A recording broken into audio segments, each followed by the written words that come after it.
Kata-kata Mbak Wina tadi sangat langsung nancep gitu ya. Nah, konsep alun-alun ini kan kayaknya kalau dari dulu itu memang suatu konsep yang perlu ada gitu di satu tempat ya. Mohon jangan di alun-alun. Masih banyak saya kira tempat yang gak jauh dari alun-alun yang bisa dikembangkan sebagai sebuah park.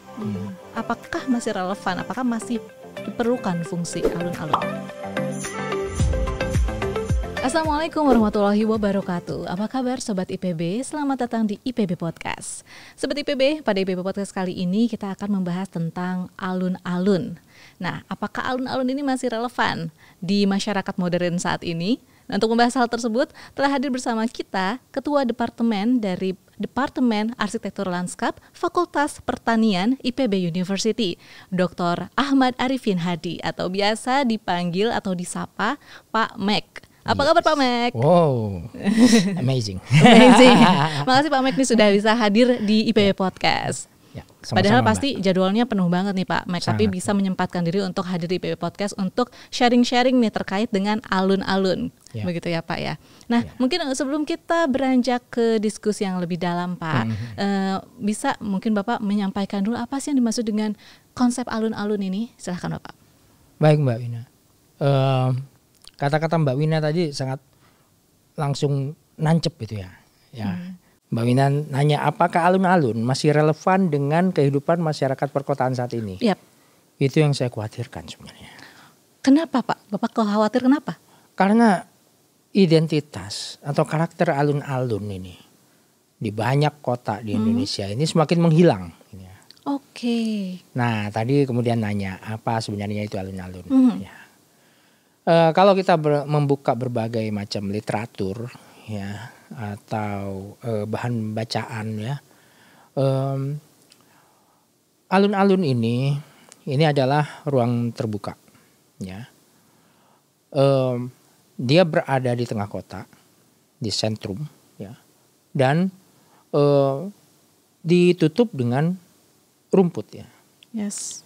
Dan juga ada sesuatu yang menyimbolkan pengayoman raja pada saat itu, yakni pohon beringin. Okay. Yeah.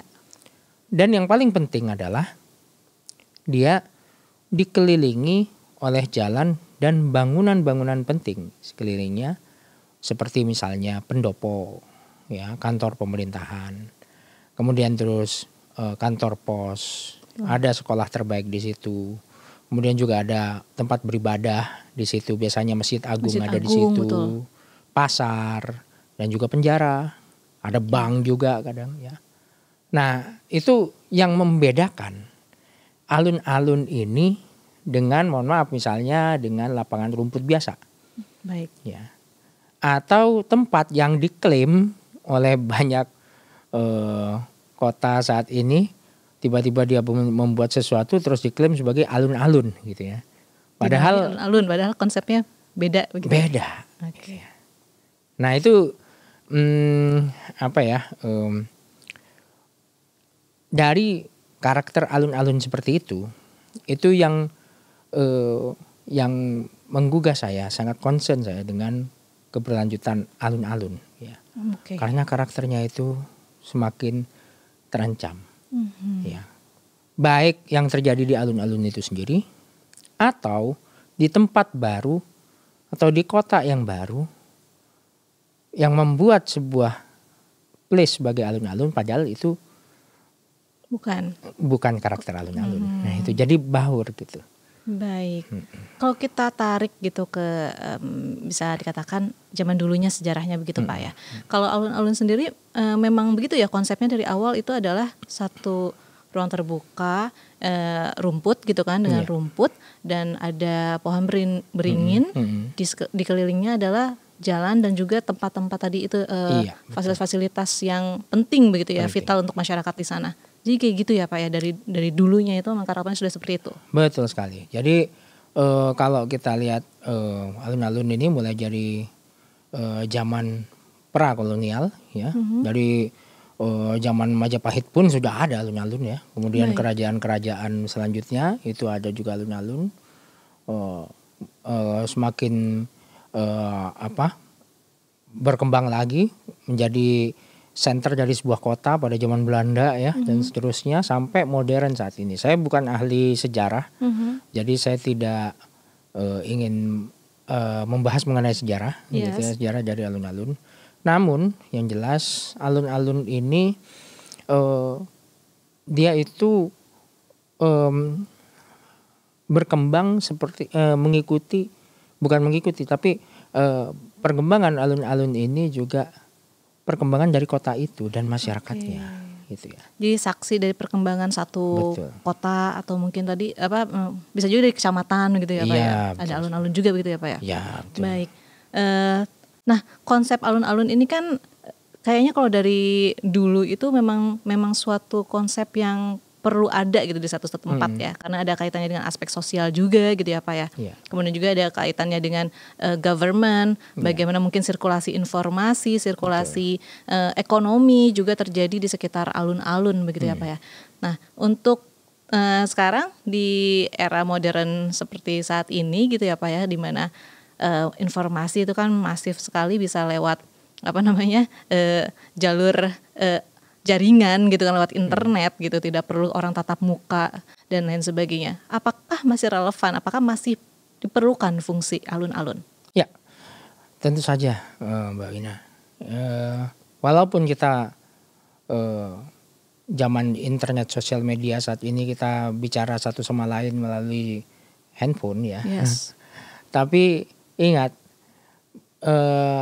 ada budaya baru di kalangan masyarakat terutama setelah pandemi ya, ini urban sport ya. Semua orang ingin pergi ke ruang terbuka untuk doing sport ya. Nah, alun-alun ini tempat yang tepat. Gitu. Oh iya ya. Iya. Yang pada tepat. Jadi runners itu bisa di alun-alun ya Pak ya. Betul sekali. Sebenarnya itu sudah terjadi semenjak zaman dulu ya. Karena alun-alun ini sifatnya ruang untuk publik. Memang didesain dari zaman kerajaan dulu, baik digunakan oleh Belanda kemudian sampai pasca Indonesia merdeka, memang digunakan untuk mengumpulkan masyarakat kota di situ. Baik. Gitu ya. Baik itu untuk yang sifatnya terkait dengan administrasi pemerintahan, kampanye dan sebagainya di alun-alun, sampai yang kegiatan terkait dengan budaya ya, pameran. Kemudian gerak jalan startnya di alun-alun ya, karnaval semua startnya di alun-alun, panggung-panggung hiburan rakyat juga di alun-alun. Dan memang itu memang dibuat untuk menampung orang banyak. Betul. Gitu. Dan setiap sore itu dari zaman dulu, dari zaman saya kecil dulu, setelah pulang sekolah, sebelum ada urban sport yang ada saat ini, saya sudah melakukan setiap sore ya sepak bola sama teman-teman saya ya, tanpa pakai alas kaki seperti itu ya.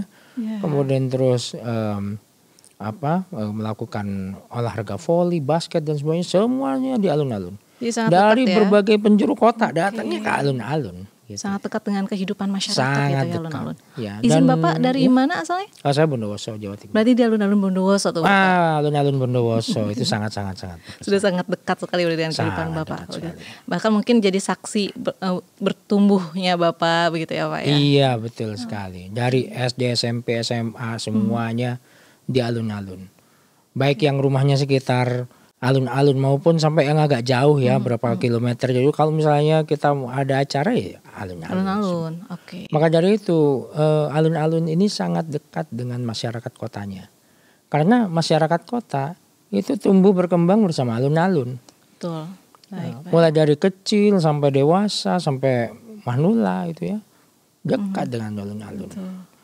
Apalagi sekelilingnya itu tadi itu ya fasilitas-fasilitas yang otomatis akan banyak diakses juga gitu oleh masyarakat. Betul sekali. Dan kita juga menjadikan alun-alun ini patokan ya. Patokan dari kota. Karena kota ini pasti sentrumnya alun-alun. Kalau kota-kota di Jawa ya, yang dulunya ada kerajaan-kerajaan itu ya. Nah itu sentrumnya itu adalah di alun-alun, di tengahnya. Jadi persimpangan kota itu terhadap posisi terhadap kota yang lain itu adalah persimpangannya di alun-alun begitu ya. Okay. Misalnya kalau saya dulu kalau dulu belum ada Google Maps ya, ada yang bertanya kalau ke arah situ Bondo kemana sih, orangnya dari Jember nih. Ya. Saya hanya gampang sekali menyampaikan, Bapak lurus saja ketemu alun-alun. Ya. Setelah itu belok kanan atau ke arah timur, ya.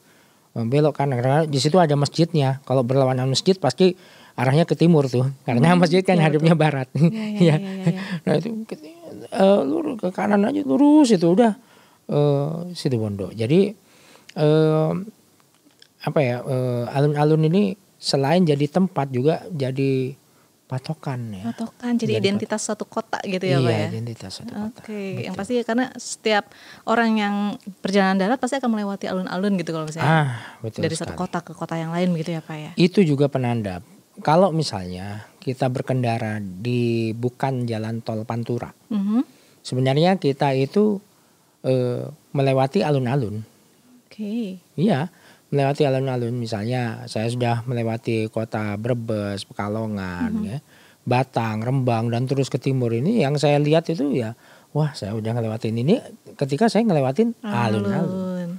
Nah jadi karakternya mudah dikenali. Lapangan terbuka, ada beringinnya, dan ada bangunan-bangunan penting. Yes. Yang paling gede saat ini apa? Masjid Agung, Masjid Jami. Seperti saya kemarin waktu liburan tahun baru, kami sekeluarga ya lewat Pantura. Kalau sekarang udah keluar tol ya di di Python situ keluar, kemudian terus lurus saja. Saya cari Masjid Agung, ya itu cari yang pertama alun-alun. Alun-alun ya. Pasti sebelah situ ada Nempel dengan nempel sama alun-alun itu Masjid Agung, Situ Bondo ya. Jadi buat orang luar kota pun karakter alun-alun itu sangat penting. Sangat diperlukan Pak. Sangat penting. Karena itu menandakan bahwa saya udah sampai di kota ini. Nah, coba kita bayangkan nih sekarang. Kalau misalnya karakter itu hilang. Ya. Ya, misalnya nih lapangan terbukanya. Kemudian jadi tertutup. Yes. Orang nggak boleh masuk.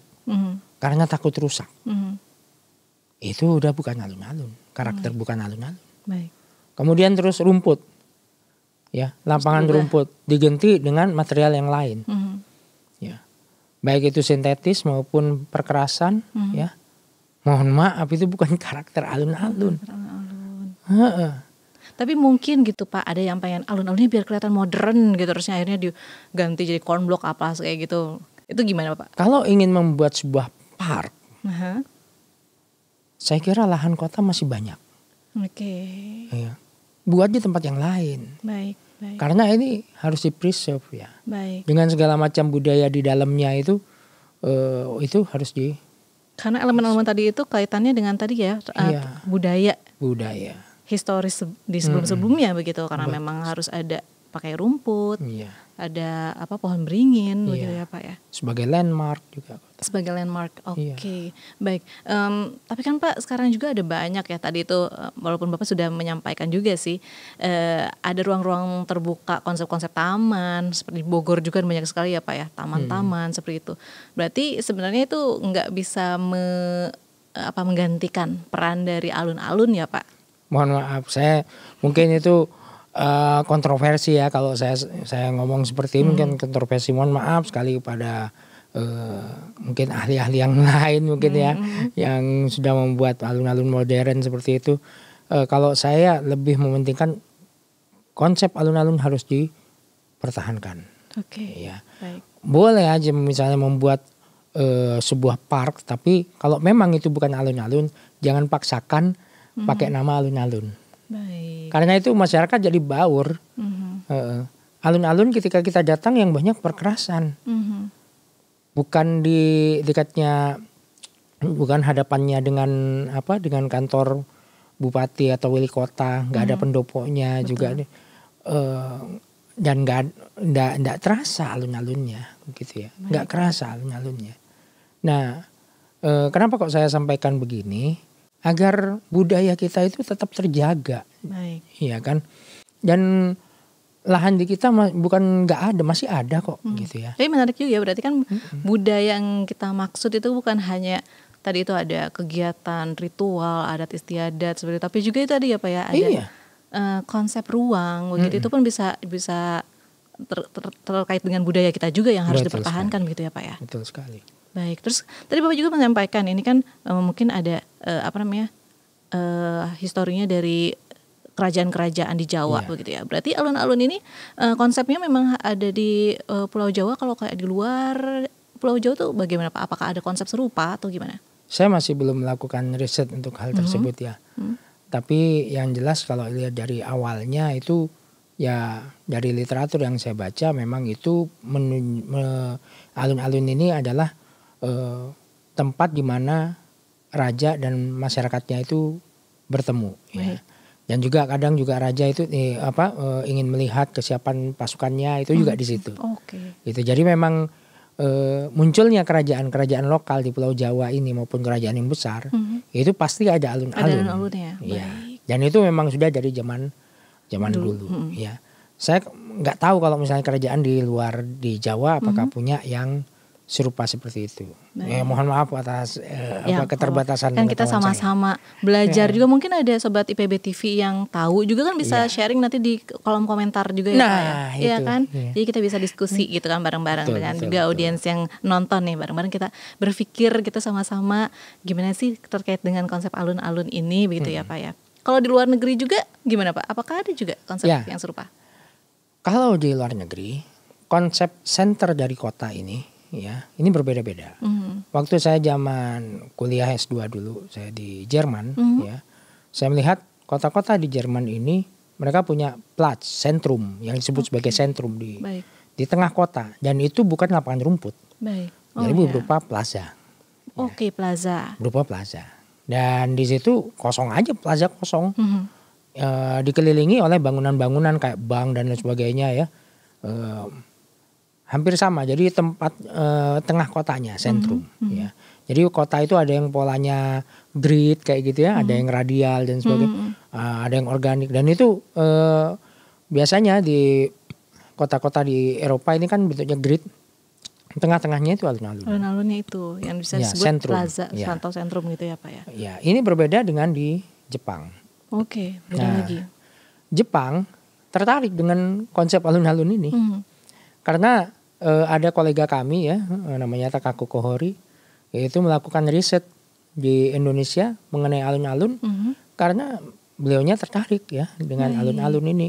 Di Jepang umumnya taman-taman yang ada di zaman dulu kerajaan Jepang itu adalah untuk kalangan tertentu. Jadi kerajaan ya, kemudian jadi bangsawan, eksklusif, tertutup memang.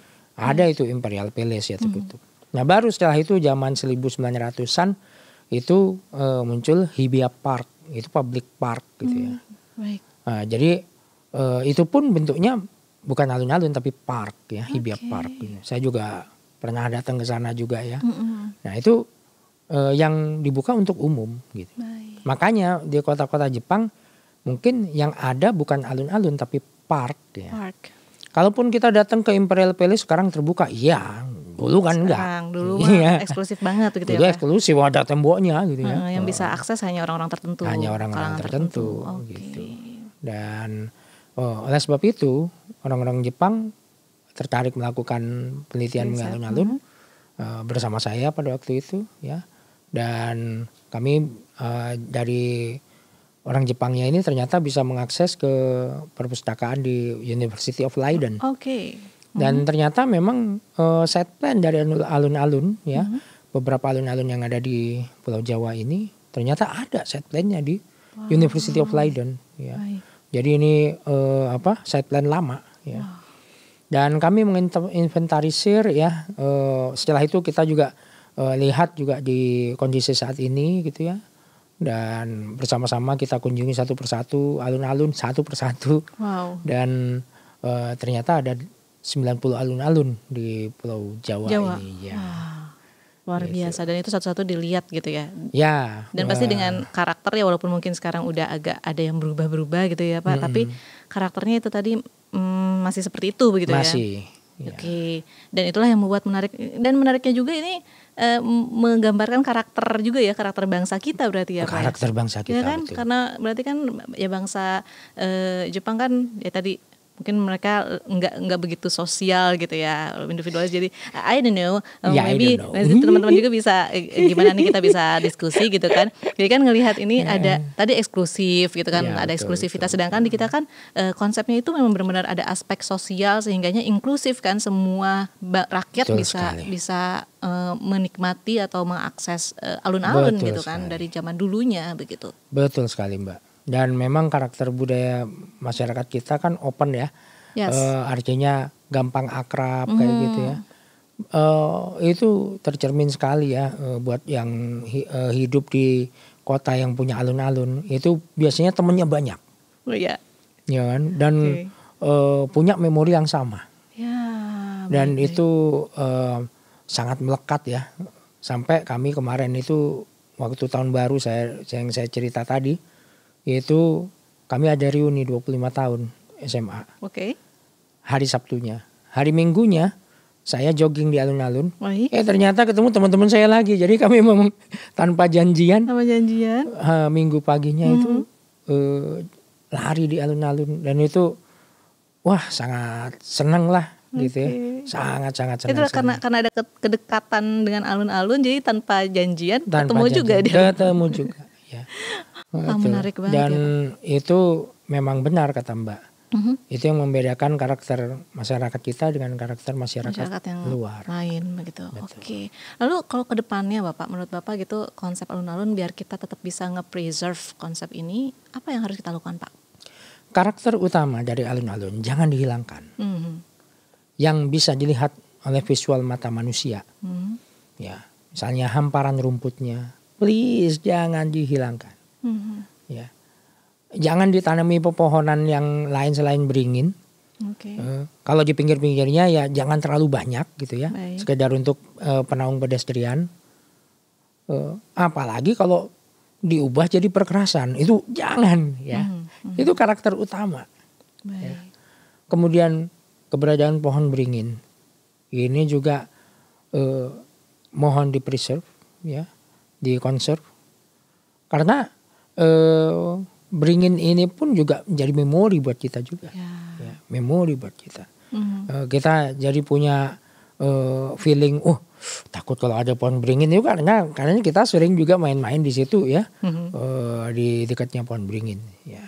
Kemudian bagaimana struktur dari bangunan-bangunan di sekelilingnya, itu harus hati-hati kalau misalnya itu di tengah di pinggir alun-alun. Ya.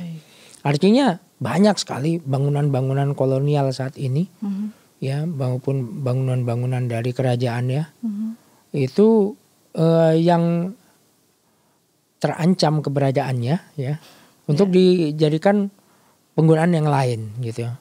Jangan, pokoknya bangunan-bangunan itu harus dikonserv, harus dikonservasi. Mungkin peruntukannya untuk misalnya untuk penggunaan fungsi yang lain ya silakan aja, misalnya untuk bank juga banyak kan masih di bangunan kolonial, kafe dan sebagainya. Tapi bangunan itu jangan ya yang sekitar alun-alun, sehingga karakter dari alun-alun ini masih tetap terjaga. Visual mata manusia ini kan setinggi mata manusia ini ya. Itu bisa melihat itu di mana ada hamparan rumputnya, di mana ada pohon beringinnya gitu ya. Dinamika visualnya itu tetap terjaga gitu ya. Iya, dan bangunan sekelilingnya itu dijaga itu.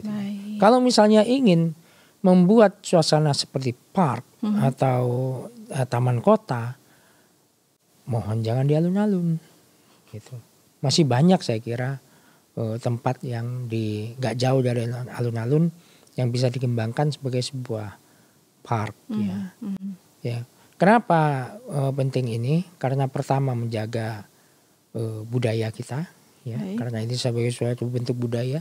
Dan yang kedua mungkin generasi selanjutnya juga berhak untuk memiliki memori yang indah bersama alun-alun.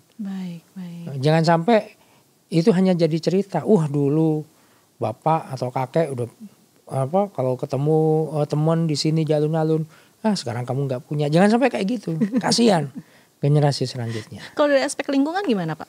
Kalau dari aspek lingkungan itu juga penting loh. Suatu kota harus ada openingnya. Ya, harus ada openingnya, ruang terbuka. Kenapa? Karena kota itu kalau misalnya udah dibangun itu kan ada urban heat island ya. Di antara gedung-gedung itu juga ada hembusan angin. Perlu opening seperti alun-alun ini. Baik. Ya, sehingga iklim mikro di kota tersebut itu bisa terjaga ya, menghindari fenomena urban heat island. Itu yang pertama. Terus yang kedua, kalau misalnya naudzubillah min dzalik ada bencana, nah ini jadi salah satu tempat untuk evakuasi. Oke. Iya, karena sekarang kan dengan adanya climate change, berbagai macam bencana, ini nggak tentu kan Mbak? Betul. Nggak tentu. Misalnya terjadi letusan gunung berapi atau bencana angin topan atau apa gitu. Orang perlu untuk evakuasi untuk suatu tempat yang menampung banyak. Kalau nggak punya alun-alun. Baik, oke. Gitu. Bisa untuk mitigasi bencana juga berarti. Mitigasi bencana, betul. Wah, menarik banget. Berarti memang walaupun mungkin kita mikirnya alun-alun gitu aja ya, hanya ada satu tempat di tengah kota gitu kan yang biasanya malamnya berubah jadi tempat kumpul-kumpul, ada banyak tukang pedagang kaki lima gitu kan. Tapi ternyata kalau kita gali lebih dalam lagi, peran alun-alun itu mencakup banyak aspek ya Pak ya. Mencakup banyak aspek. Sosial, lingkungan, ekonomi otomatis begitu kan. Mitigasi bencana juga itu bisa masuk juga gitu kan ke dalam peran dari alun-alun. Wah, sangat menarik sekali ya Pak ya. Iya, betul. Kalau peran dari pemerintah ini dalam rangka mempreserve alun-alun gimana Pak? Perlu ada kebijakan dari pemerintah yang menjamin bahwa alun-alun ini tetap eksis, tetap ada. Ya, baik. Mungkin dimasukkan sebagai benda cagar budaya gitu ya. Mungkin sekarang sudah ada ya. Tapi saya bukan orang, bukan sejarawan atau ini ya. Mungkin sekarang sudah ada. Tapi kalau ada alhamdulillah ya. Tapi di sini bukan hanya keberadaan alun-alun, tapi desain dari alun-alun juga. Baik. Karena keberadaan saja nggak cukup. Baik. Ya, tapi kebijakan menjamin bahwa karakter alun-alun ini tidak hilang, itu jauh lebih penting. Baik. Karena kalau tidak, mungkin bisa jadi alun-alun itu separuhnya atau seluruhnya jadi perkerasan semua gitu. Betul. Kalau nggak ada transformasi akhirnya. Kalau nggak ada kebijakan yang menjamin karakter dari alun-alun ini. Untuk tadi mengikat komitmen ya dengan pemerintah daerah setempat begitu ya Pak ya, agar bersama-sama mau nge-preserve karakter alun-alun yang sudah ada di kotanya gitu. Betul sekali Mbak. Baik Bapak, terima kasih sekali Bapak. Atau mungkin apakah ada closing statement dari Bapak terkait dengan pembicaraan kita kali ini? Aduh, saya paling susah kalau ditanya closing statement Mbak. Ya, sama-sama intinya mari kita sama-sama menjaga keberadaan alun-alun itu ya. Oke, mari sama-sama kita menjaga keberadaan alun-alun.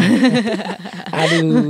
Oke Pak, bener banget sih, tapi memang kita harus bareng-bareng ngejaga alun-alun. Tidak tadi otomatis ya pemerintah sebagai pembuat kebijakan otomatis harus ya Pak ya.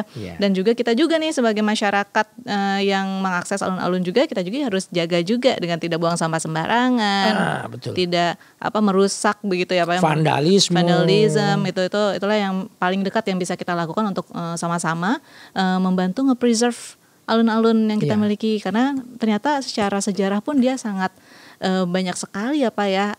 Maksudnya yang membuat alun-alun itu sesuatu hal yang harus kita jaga gitu. Betul. Dari segi budaya dan lain sebagainya. Sekali lagi Pak Mike, terima kasih sudah hadir di PB Podcast. Ya, jangan ini apa ya, jangan bosan-bosan untuk ngobrol di PB Podcast. Oh, ayo. Oke. Apalagi mengenai landscape. Boleh dong. Masih banyak yang bisa digali ya Pak ya. Banyak sekali. Sekali lagi terima kasih Pak Mike. Siap, sama-sama Mbak Wina. Baik Sobat IPB, demikian di PB Podcast kali ini. Saya Wina Ekawati dan seluruh kru yang bertugas pamit undur diri. Sampai jumpa. Wassalamualaikum warahmatullahi wabarakatuh.